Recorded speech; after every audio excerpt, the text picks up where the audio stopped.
Morning shows the day বেশিরভাগ বুথে সকাল থেকে মানে এই যে মক পোল হয় এজেন্ট ঢুকবার আগে শয়ে শয়ে ভোটার্স তারা বুথের সামনে দাঁড়িয়ে গেছে। প্রকৃতিও সহায় ছিল, আজকে অন্তত একটু ঠান্ডা ঠান্ডা হাওয়া আছে বলে সকাল সকাল ভোট দিতে আমরা বলেছিলাম, সেই আহ্বানে সাড়া দিয়েছে। তৃণমূলের কিছু এলাকায় যে আশঙ্কা ছিল বা যা প্র্যাকটিস এখানে রাতে একটু ভয় দেখানো, বোমাবাজি করা, সেটা খুব একটা বোমাবাজির আওয়াজ শোনি তোমরা, কিন্তু দু একটা জায়গায় পোলিং এজেন্টদেরকে ভয় দেখিয়েছে। সেটা চিটফুট মানে যে লেভেলে করে তার থেকে, তাতে আমাদের লোকেরা ভয় পায়নি। এবং সকালে পোলিং এজেন্ট ঢোকাতে গিয়ে আমি তোমাকে স্পেসিফিকলি বলছি, এই তেঁতুলিয়া মুর্শিদাবাদ কেন্দ্রের ডোমকলের শহরে কয়েকটা পার্টিকুলার এগুলো আমরা ম্যাপ করে রেখেছিলাম, আর হচ্ছে লোচনপুরে আমি একদম হাতে গুঁজে যখন বললাম সেখানে পোলিং এজেন্টকে ঢুকতে দেয়নি বা বাধা দিয়েছে, বা রাস্তায় মোবিলাইজ করে আছে বন্দুক টন্দুক নিয়ে, পিস্তল নিয়ে মস্তান, তাদের নাম স্পেসিফিক দিয়ে আমরা পুলিশকে বলেছি। যা বলে লোকাল পুলিশ তো বাইরে লোকাল পুলিশ দেখে না না স্যার সব ঠিক আছে আমরা দেখছি, কিন্তু আমরা তারপরে কেয়ারটিকেও বলেছি, তারা রাশ করেছে। দুটো তিনটে জায়গায় আমি বললাম যেখানে লোকাল নন ক্রিমিনালস রিভলভার পিস্তল নিয়ে রাস্তায় দাঁড়িয়ে আছে। প্রথমে পোলিং এজেন্টকে ভয় দেখাতে চেয়েছিল, তাকে ডিফাই করে পোলিং ভেতরে ঢুকেছে, অ্যাডমিনিস্ট্রেশন সাহায্য করেছে, কিন্তু বাইরে আছে আমরা কি করবো এরকম টাইপ আর কি কিছু পুলিশের, আর সেখানে আমরা কিউআরটিকে বলেছি হ্রাস করতে, তারপর আমি যাচ্ছি। মুর্শিদাবাদ থেকে ভোট সন্ত্রাসের অভিযোগ সামনে আসে, যেরকম ডোমকলে যেখানে বোমাবাজির অভিযোগ, অন্যদিকে এই মুহূর্তে মুর্শিদাবাদের বদিয়ার 254 নম্বর বুথে ভোট সন্ত্রাসের অভিযোগ উঠল তৃণমূলের বিরুদ্ধে। সিপিএম অভিযোগ করছে যে তাদের এজেন্টকে মারধর করা হয়, ভেঙে দেওয়া হয় মোটর বাইক, যদিও এই অভিযোগ অস্বীকার তৃণমূলের।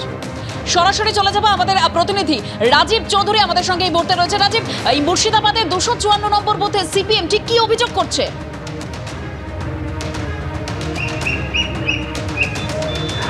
একেবারে দেবস্মিতা, দেখো সেটা হচ্ছে সিপিআইএম এর অভিযোগ, তাদের নির্বাচনী এজেন্ট যখন 254 নম্বর কাঁকসা বুথে যখন যায় তখন সেই বুথের তাদেরকে মারধর করা হয়, ভাঙচুর করা হয় বলে অভিযোগ, এবং সেই তার গাড়ি ভাঙচুর করা হয়। এবং সেই এজেন্ট আমাদের সঙ্গে এই মুহূর্তে রয়েছেন সাজ্জেদ আলী, এবং আর এক এজেন্ট মোজাম্মেল শেখ, তিনি পালিয়ে গেছেন। এবং সাজ্জেদ আলী এর কাছ থেকে আমরা শুনতে ঠিক দাদা কি হয়েছিল ঘটনাটা সেই সময়? সকালে ধরেন আমরা এই এজেন্টের ফর্ম ফিল আপ করার পর আমরা বেরিয়ে এসেছিলাম, একজনকে রাখছি একজনে বাইরে এসছে, তাহলে আমরা বেরিয়ে এসে বাইরে দাঁড়াচ্ছি। তো এই মোজাম সাহেবকে ওই রাস্তাতে বারবার ওই গর্দন দিচ্ছে, গর্দন দিয়ে রাস্তাতে হুম করে। মোজাম সাহেবটা কি সিপিআইএম কর্মী? সিপিএম কর্মী এবং এজেন্ট ছিল। এজেন্ট উনিও? হ্যাঁ উনিও এজেন্ট। ওকে বারবার রাস্তাতে ফেলেছে, তারপর আমি একবার বলেছি এখানে ফেলা কেন, এই বিয়ে দেবের কারণে আমাকে ধরে চাড়াও করে আমাকে একটা ইটও মেরেছে, প্লাস আমার গাড়িটাকে ভাঙচু করলো। আমি দাঁড়িয়ে আবার অনেকগুলো লোক জুটিয়ে গেল, মানে ধরে মারপিট করে দাঙ্গা করে আমার কাছে তাড়িয়ে একেবারে বুথ থেকে বার করে। বুথ থেকে বাইরে একেবারে আমি তোমাকে একটু বুথের সামনের যে রাস্তা, সেই সামনের রাস্তাটা দেখানোর চেষ্টা করব।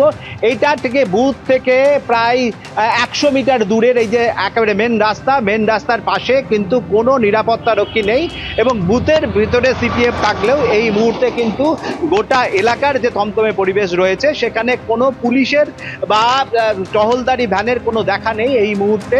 এই যে মোড়টা রয়েছে, মোড়ে জটলা রয়েছে চারিদিক দিয়ে, এবং এই যে ভিতর রয়েছে সেই একেবারে বুথের যাওয়ার যে রাস্তা, সেই রাস্তাটা আমি তোমায় দেখানোর চেষ্টা করব। সেই গ্রামের মধ্যেও কিন্তু সেভাবে চারিদিকে জটলা রয়েছে এই জায়গাটাতে। এবং সকাল সকাল এই যে 254 এবং 255 নম্বর যে বুথ, সেই বুথের মধ্যে যে এজেন্ট রয়েছে, মোটের উপর শান্তিপূর্ণভাবে তৃতীয় দফার নির্বাচন শুরু হলেও বিক্ষিপ্ত কিছু গন্ডগোলের খবর আসতে শুরু করেছে। একদিকে ডোমকল আর অন্যদিকে আপনাদের মুর্শিদাবাদের বুদিয়ার ছবি দেখালাম।